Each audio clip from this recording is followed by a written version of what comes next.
하나님 아버지, 감사와 찬양과 영광을 올려드리옵나이다.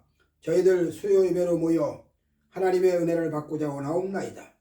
특별히 이 시간에 이사야 11장 말씀을 듣고자 원하옵나이다. 기록된 계시의 말씀이 성령의 조명하심을 따라 저희들에게 전달되어서 믿음이 되어서 세상도 이기고 자신도 이기고 악마도 이기고 다 이겨서 승리자가 될 수 있도록 축복해 주시옵소서. 전하는 자나 듣는 자가 함께 은혜받기 원하옵고 예수님 이름으로 기도하옵나이다. 아멘.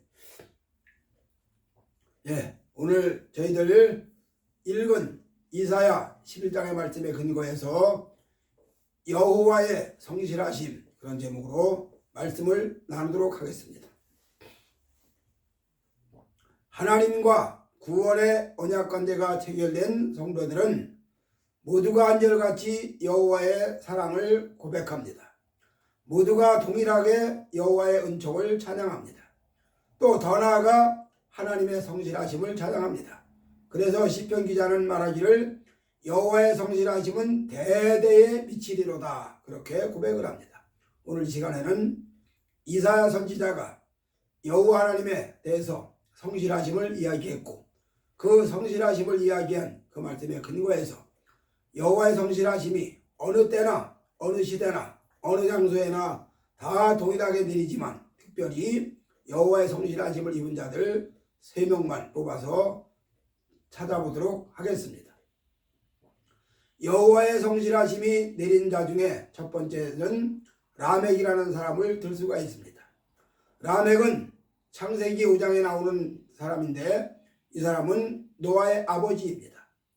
이 사람에 대한 기록은 777세를 살고 세상을 떠났다, 그렇게 기록이 되어 있고 182살 때 노아를 낳았다, 그렇게 기록이 되어 있습니다. 그리고 이 사람에 대해서는 다른 사람과에 대해서 특별하게 기록되어 있는 것이 있다면 땅이 저주를 받아 소력이 없는데 이런 땅을 갈아먹는, 즉 수고로 일하는 우리들에게 이 아들이 아니하시리라, 그런 고백을 하고 있는 것이 기록되어 있습니다. 이 짧은 내용 속에 라멕이라는 사람의 인생길, 특별히 라멕이라는 사람의 믿음의 길을 우리가 유추해 볼 수가 있습니다. 자, 여러분도 잘 아시는 대로 성경은 아담이 에덴에서 추방당하고 나서 아들을 낳습니다. 참으로 기쁨의 아들을 낳죠. 그래서 가인을 낳고 내가 여호와로 말미암아 등남했다, 그렇게 고백을 합니다. 하나님으로 인해서 아들을 낳았다고 하는 그런 고백을 한 그 아들이 훗날 세월이 가면서 한참 세월이 지난 다음에 아우를 쳐 죽이는 인류 최초의 살인자가 됩니다. 그리고 그걸로 끝나는 게 아니라 그 가인의 계열은 훗날 점점점 세속으로 올라갑니다. 하나님 없는 인생길을 만세를 부리면 달려갑니다. 오늘날도 마찬가지죠. 이성만세를 외치고 하나님 없이도 얼마든지 잘 산다고 외치는 사람들 많습니다. 하나님의 은혜 없이도 얼마든지 부유해지고 하나님의 은혜 없이도 얼마든지 건강 자랑하고 하나님의 축복 없이도 얼마든지 장수한다, 그렇게 치는 자들 많습니다. 이런 사람들을 통틀어서 우리는 가인의 길이라고 얘기를 하죠. 오늘 가인과 그 후손들은 하나님 없이 인간 만세를 외치며 가지가지 죄악을 다 만들어내면서 세상을 살았고, 그러나 하나님이 아벨 대신에 주신 아들 셋의 계열은 세월이 흘러가면서 다는 아니지만 그래도 믿음이 전승돼 내려갑니다. 아버지가 아들에게 여호와에 대해서 설명합니다. 또 할아버지가 그 손자에게 여호와 하나님에 대해서 이야기합니다. 이런 하나님에 대한 이야기를 듣고 자란 그 아들과 손자들이 또 세월이 가서 또 아버지가 되고 할아버지가 됐을 때 역시 또 그 아들과 손자들에게 여호와 하나님의 말씀을 이야기합니다. 이거를 우리는 전승이라고 이렇게 얘기를 하죠. 훗날 예수님의 12 제자들이 주님의 복음을 전하고 교회를 세우고, 그래서 예수가 메시아이고 예수가 구세주인 것을 이야기하면서 그들이 동일하게 이야기했던 모든 것들을 우리는 사도적 전승이라 그렇게 이야기를 합니다. 우리 하나님께서 그때나 저 시대나 바로 라멕 시대에도 마찬가지로 하나님께서 주신 은혜의 말씀을 입으로 전하고 또 입으로 전하고 그렇게 전해집니다. 라멕이가 어떤 믿음을 가졌는지, 라멕이가 어떤 삶을 살았는지는 그렇게 구체적으로 잘 나와 있지 않지만 딱 기록되어 있는 말씀, 땅이 저주를 받은 이런 곳에서 수고로 일하는 우리에게 저 아들이 아니하시리라 하는 고백 속에서 그가 아들 노아에게 어떤 기대를 걸었는지 우리가 유추해 볼 수가 있습니다. 오늘날도 많은 어머니들이 아들을 낳습니다. 딸을 낳습니다. 그리고 낳은 그 아들과 딸이 이 아들은 장차 이런 사람이 될 거야 하는 기대를 겁니다. 이 딸이 훗날 이런 역사를 할 거야 그런 기대를 가지고 삽니다. 그리고 적어도 내 아들은, 내 딸은 가장 가치 있는 삶을 살고 가장 소중한 인생을 살아갈 거야 그런 기대를 겁니다. 라멕이도 아들 노아를 182세에 낳고 기대를 겁니다. 어쩌면 저 아들이 수고로 일하는 우리들에게 크나큰 기쁨을 안겨주고 어쩌면 저 아들이 조상대대로 전해왔던 메시아의 역사를 감당하는 위대한 믿음의 사람이 될런지 하는 기대를 가지고 있는 것이 그 말씀 속에 포함되어 있는 것입니다. 그러면 이 라멕이는 다른 것은 특별하게 다른 것은 기록이 없지만 그러나 노아라고 하는 아들 하나를 믿음으로 잘 길러낸 것만은 확실합니다. 노아가 당시의 완전한 자요 하나님의 은혜를 입었다는 그 배경 속에는 아버지 라멕의 크나큰 신앙의 그늘이 그 뒷배경이 있다는 것을 우리가 알아야 됩니다. 아마도 모르긴 몰라도 아버지 라멕은 아들 노아에게 이야기합니다. 노아야, 내가 할아버지한테 들은 얘기는 이렇게 들었는데 우리 할아버지가 이야기하시기를 먼 날 메시아가 오신다고 하더라. 그리고 그 메시아가 오면 이 세상이 평화의 나라가 이루어진다고 하더라. 그렇게 전해줍니다. 어린 노아가 아직 이 뇌기능이라든지 의식구조가 그렇게 성장되기 전입니다. 뭐가 뭔지도 모를 때입니다. 3살, 4살, 5살 되는 어린 노아에게 노아야, 우리 인간들은 하나님께 경배해야 된단다. 노아야, 우리 인생들은 하나님을 찾아야 된단다. 그러면 어린 노아는 아니 하나님을 찾는 게 뭐지? 하나님을 섬기는 게 뭐지? 알지도 못하는, 기억도 하지 못하는, 의식도 하지 못하는 그 나이부터 하나님을 섬겨야 된다. 하나님을 찾아야 된다. 하나님께 나아가야 된다. 이걸 듣고 자라다 보니까 노아의 마음속에는 자리에 하나님이 있습니다. 마음속에 하나님이 계십니다. 훗날 세월이 간 다음에 모세의 어머니가 요게벳이 모세를, 어린 아들 모세를 품에 안고, 이형상으로는 공주의 아들이지요. 실질적으로는 자기 아들이고 자기 어머니입니다. 그 모세를 품에 안고 모세가 알아듣기도 어려운 그 어린 나이에 모세야, 너는 히브리인이다. 모세야, 너는 이 민족의 아픔을 알아야 된다. 모세야, 너는 이 나라의 희망이다.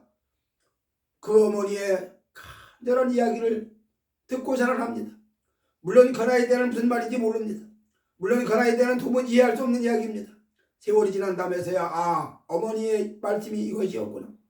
어머니의 교훈이 바로 이것이었구나. 모세가 깨닫고 결국 이스라엘 민족의 지도자로 그가 부상을 합니다.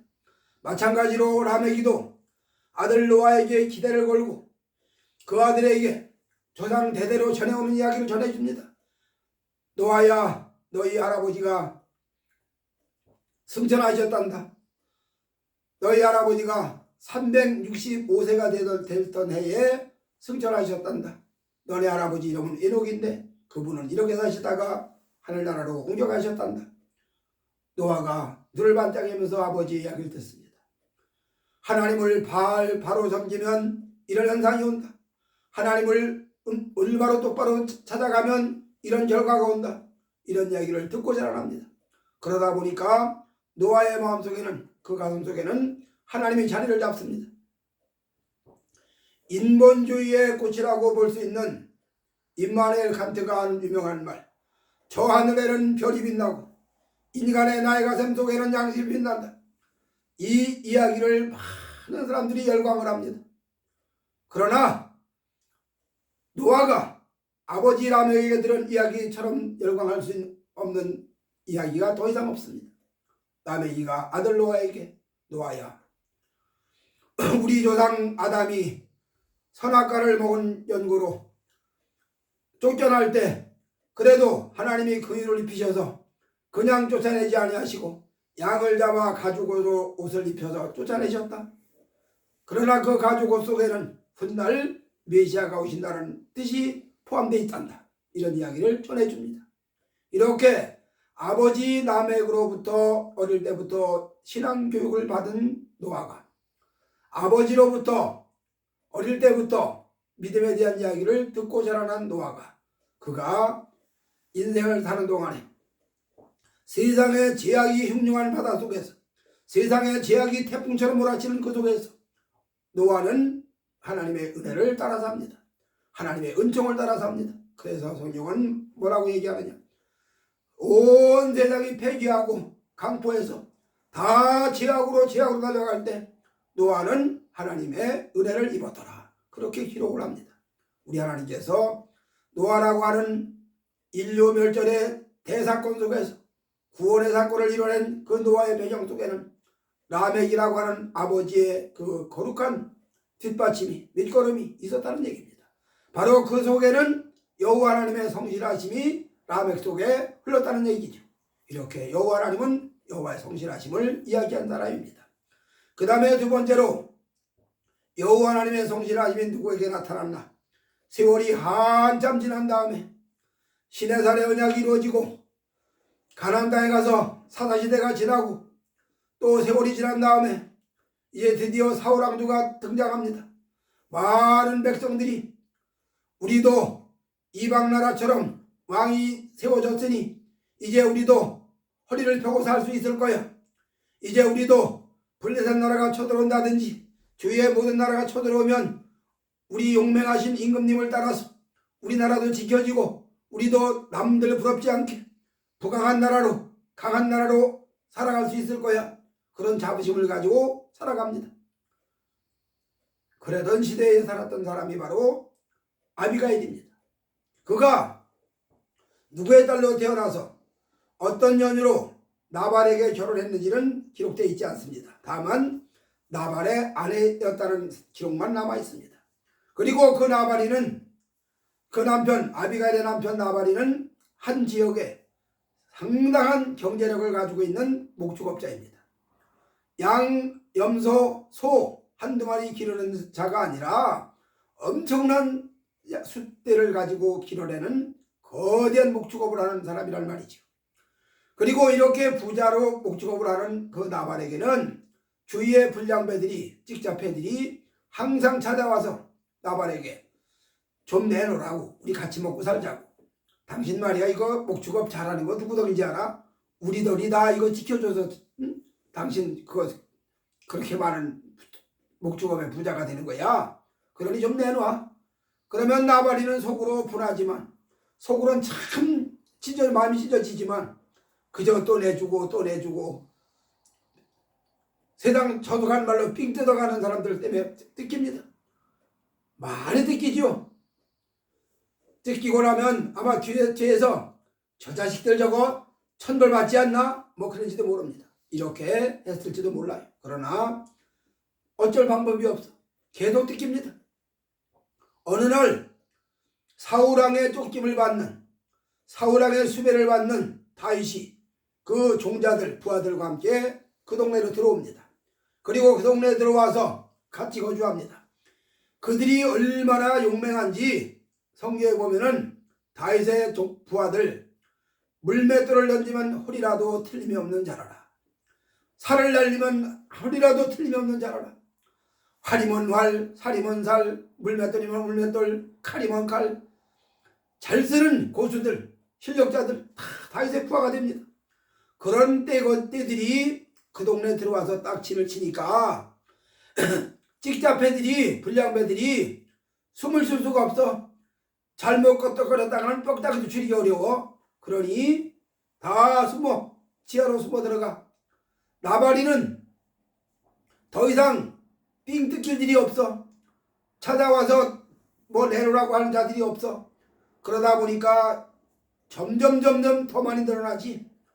엄청나게 많이 늘어나죠. 이렇게 해서 다윗 때문에 나발이는 담이 돼가지고 울타리가 돼가지고 목축업이 더 진행을 합니다. 많은 사람들이 주위에서 얘기합니다. 아이고 저 나발이 저거 다윗이 들어온 뒤로는 엄청 가축이 새끼를 잘났대네. 잘 길러난다네. 저 다윗 덕에 좀 엄청나게 부자가 된다네. 이러면서 입에서 회자가 됩니다.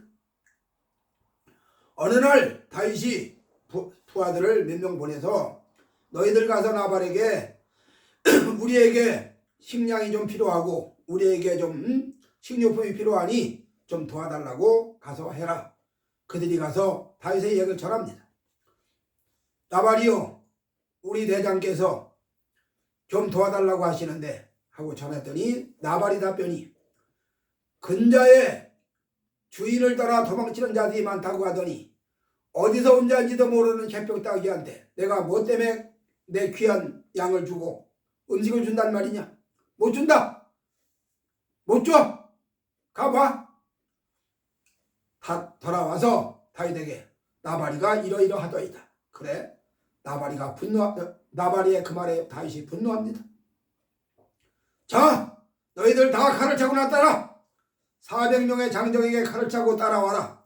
그 말은 400명의 장정이 칼을 차고 따라가서 내가 밝은 아침이 되기 전에 그를 처치하지 아니하면 내가 벌이의 벌을 받을 것이다. 그러고 달려간다는 얘기는 무슨 얘기였어요? 400명의 장정이 칼을 차고 가서 나발을 해치러 갔다는 얘기는 나발 한 명 같으면 400명이 왜 필요해요? 적어도 400명의 장정이 가야 그 목축업에 있는 그 일꾼들을 처단한다는 얘기 아니겠어요? 이런 얘기가 전해 옵니다. 또 누가 얘기해 줍니다. 나발의 아비가일에게 당신의 남편이 이만 여만 여짜 이만 여만 해서 지금 다윗이가 분노해가지고 400명을 칼을 채워가지고 여기를 진멸하러 지금 오고 있어요. 그래? 나발이는 그것도 모르고 큰 잔치를 베풀고 지금 띵가 하면서 즐거워가지고 지금 춤추고 돌아갑니다. 아비가일이가 슬그머니 준비해가지고 달려갑니다. 그래서 드디어 유력한 곳에서 만납니다. 다윗의 세력과 아비가일의 행렬이 마주칩니다. 그 앞에서 아비가일이 엎드려 절하고 말합니다. 다윗 왕이시여, 나는 당신이 여호와의 뜻을 이룰 자인 줄을 아나이다. 나는 당신이 여호와 하나님의 은혜 입은 자인 줄을 아나이다. 훗날 당신이 여호와의 은혜로 이 나라의 주인이 되었을 때에 아무 때 아무개가 무지한 피를 흘렸다는 그런 이야기를 남기지 마시옵소서. 그 자는 이름이 나발이 아니옵나이까. 그 자는 내 주께서 처단하지 않아도 자연히 처단됩니다. 그러니 내 주께서 칼에 피를 묻히실 이유가 어디 있사옵나이까. 그러고 얘기합니다. 아리따운 여인이 앞에 나와서 이렇게 말하는데 이 말에 다윗이 녹아 수그러듭니다. 그리고 이 아비가일의 신앙 고백 중에 유명한 말, 내 주의 생명은 여호와의 생명사계 속에 보호받기를 원하옵고 나발의 생명은 물맷돌 날아가듯이 날아가기를 던져지기를 원하나이다. 요 말씀만 가지고 보면 아비가일가 참 몹쓸 여인이죠.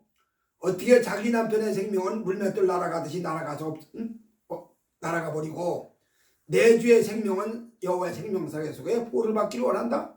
아니, 지 남편은 죽기를 바라고 지 남편을 해치려고 하는 다윗의 생명은 보호를 받기를 원한다?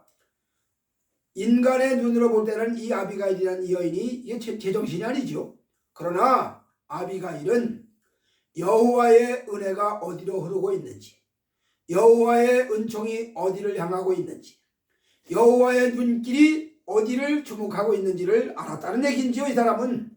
그리고 그 다윗이 결국 지금은 쫓겨다니지만, 지금은 사울왕에 쫓겨다니지만 세월이 지난 다음에는 그 사울왕을 이기고 이 나라의 주인이 된다는 것을 알았습니다. 그래서 그가 내 주의 생명은 여호와의 생명사계 속에 보호받기 원하나이다. 아마 들었겠지요. 수 없는 환난 속에서 여호와 하나님이 다윗의 생명을 구원하셨대더라. 수 없는 어려움 속에서 그 어려움을 다윗은 극복을 했대더라. 먼 오래전날 이스라엘 백성들이 애굽에서 나올 때 요단이 갈라지고 홍해가 갈라지는 사건을 들으면서 여리고 백성들이 간담이 녹았다라고 하는 말씀처럼 아비가일도 다윗의 이야기를 들었겠죠. 여호와 하나님의 특별하신 보호를 받는 사람이다. 여호와 하나님의 특별한 은총을 입는 사람이라는 것을 알았다는 얘기입니다. 그래서 그를 향해서 고백을 하고 한마디 신앙 고백, 내 주의 생명은 여호와의 생명사계 속에 보호받기를 원하고 나발의 생명은 물맷돌 날아가듯이 날아가기를 원하나이다. 이 고백으로 인해서 결국 아비가일은 총명한 여인으로, 명철한 여인으로 자리매김을 하고 있습니다. 오늘 여호와 하나님의 성실하심은 남에게 임해서 남에게 하나님의 성실하심이 임함으로 그 성실하심이 노아라고 하는 믿음의 아들을 잘 길러낸 것처럼 여호와의 성실하심이 아비가일에게 임했을 때 아비가일은 다윗으로 하여금 별거 아닌 일에 오점을 남기는 일이 없도록 그런 지혜로운 역사를 하도록 그렇게 초원한 위대한 여인이 되었습니다. 우리 하나님께서 성실하심으로 주의 백성들에게, 주의 자녀들에게 언제든지 은택을 입힙니다. 이거를 시편 기자는 이렇게 고백을 하죠. 여호와의 은택이 온 땅에 가득하고 여호와의 축복이 온 우주에 가득하다. 이렇게 고백을 합니다.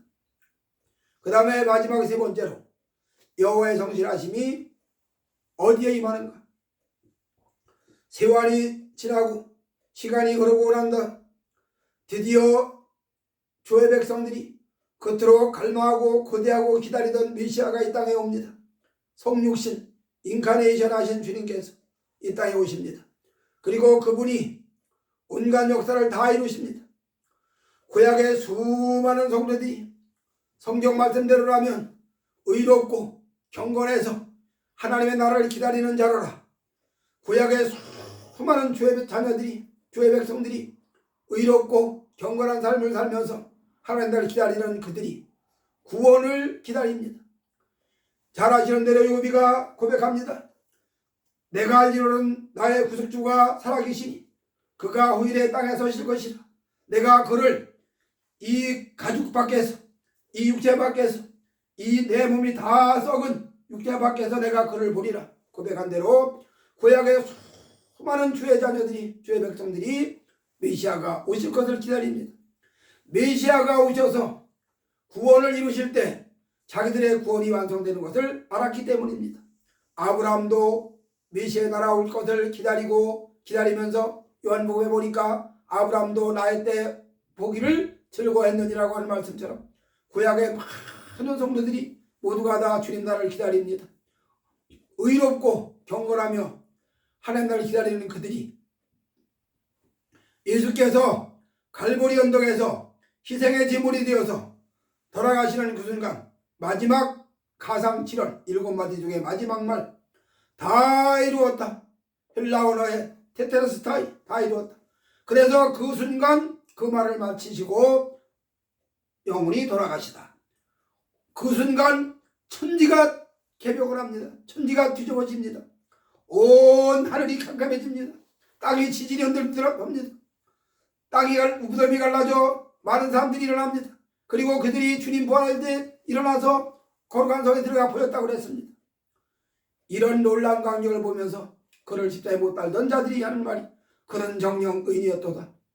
이 위대한 이 순간에 한편으로는 주님의 놀라운 말로 닿을 수 없는 희생의 사건에, 한편으로는 말로 닿을 수 없는 구원의 이 사건에, 그로 인해서 구약의 아담의 아들 셋으로부터 이어지는 수많은 의인들이 그 순간 구원이 이루어졌습니다. 이것을 신학적으로는 구약의 성도들은 오실 메시아를 기다렸다, 그렇게 얘기를 합니다. 신약의 성도들은 오실 메시아를 기다리는 사람들입니다. 그리고 오늘날 이 시대를 살고 있는 우리들은 훗날 다시 오시는 주님, 천군 천사를 건드리고 심판해 주러 오시는 그 주님을 기다리는 자들입니다. 이렇게 해서 구원의 대사건이 파노라마가 피어들을 찍습니다.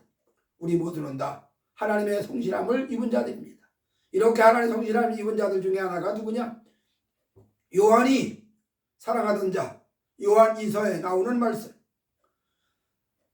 장로는 사랑하는 자 가이오에게, 요한 3서에 나오는 말씀이죠. 요한 이서에는 이름은 나오지 않고 사랑하는 부녀라고만 나와 있습니다. 자, 사랑하는 자들에게 내가 편지를 쓴다. 사도 요한은 여러분도 잘 아시는 대로 사랑의 사도입니다. 바울 사도가 교의 신학, 교리의 대들보로 기초를 세웠다면, 기둥을 세웠다면, 사도 요한은 사랑으로 흘러가는 맥을 이룬 사람입니다. 바로 이 사도 요한이 사랑하는 부녀에게라고 얘기합니다. 그럼 이 부녀가 구체적으로 한 일이 무엇이냐? 세부적으로 자세하게 나와 있지는 않지만 적어도 교회를 위해서 엄청난 힘을 쓴 자로 우리가 볼 수가 있습니다. 교회는 사람 모이는 곳이라서 충성된 주의 자녀들이 모여서 하나님의 영광을 나타내는 자녀도 있지만, 반대로 염소도 있어서, 가라지도 있어서 하나님의 교회를 파괴하고 하나님의 교회의 성장을 방해하고 하나님의 교회의 부흥을 가로막는 자들도 얼마든지 있습니다. 그런데 그런 자들을 말한 게 아니라 사도 요한이 사랑하는 부녀에게 한 것, 그렇게 편지를 쓴 내용을 보면 그가 적어도 교회에 상당한 은혜를 끼치는 자, 상당한 덕을 세우는 자로 볼 수가 있는 거죠. 이렇게 여호와의 성실하심이 신약의 구원이 이루어지고 예루살렘 교회가 세워지고 이 교회가 도처에 전파되면서 각지의 교회가 세워졌을 때 그 교회를 이끌어갈 만한 중추적인 핵심적인 역할을 감당하는 그런 부녀에게도 그 여호와의 성실하심이 임했습니다. 이런 여호와 하나님의 성실하심이 오늘 이 시대를 살고 있는 우리들에게도 동일하게 임합니다. 그래서 이 여호와의 성실하심을 입은 우리들은 주어진 시간 속에 생명 있는 동안 주님이 피 흘려 세우신 교회를 섬기고 주님이 피 흘려 세운 교회를 돌보고 가꾸면서 주님이 세우신 교회를 돌보고 가꾸는 그 일이 하나님 나라로 연결되는 것임을 깨달아서, 그래서 이 땅에 세워진 교회가 하늘 성전과 연결된다는 사실을 확실히 알고, 또 이 땅에 세워진 교회가 우리 심령에 세워지는 내면적인 심령 교회와 연결되는 것을 확실히 인식을 하고 날마다 주님을 섬기는 믿음의 길을 가는 사람들이 바로 성도들입니다. 아무쪼록 수요예배 참석한 우리 믿음의 성도 여러분, 나성산교회 성도 여러분, 아무쪼록 여호와 하나님의 성실하심이 여러분의 심령에 임하고 여호와 하나님의 성실하심이 라멕에게 임했던 여호와의 성실하심이, 아비가일에게 임했던 여호와의 성실하심이, 요한의 사랑하는 제자, 사랑받는 부녀에게 임했던 여호와의 성실하심이 우리 성도 여러분에게도 임하셔서 또 저에게도 임해서 아무쪼록 이 땅을 사는 동안에 하나님의 영광을 선포하고 주님의 뜻을 잘 이루어드리는 믿음의 길을 힘차게 걸어가는 우리 모두가 다 되어지시기를 주님의 이름으로 축복해 드립니다. 아멘. 기도하시겠습니다. 사랑하시는 하나님 아버지, 여호와의 성실하심은 대대에 이른다고 고백한 시편 기자의 고백대로 여호와의 성실하심은 온 세계를 다 둘러지치는 것을 기억하옵나이다. 하나님 영광 받으시옵소서. 우리 나성산교회 성도 여러분들에게, 성도 모두에게 이러한 여호와의 성실하심이 충만하게 하시옵소서.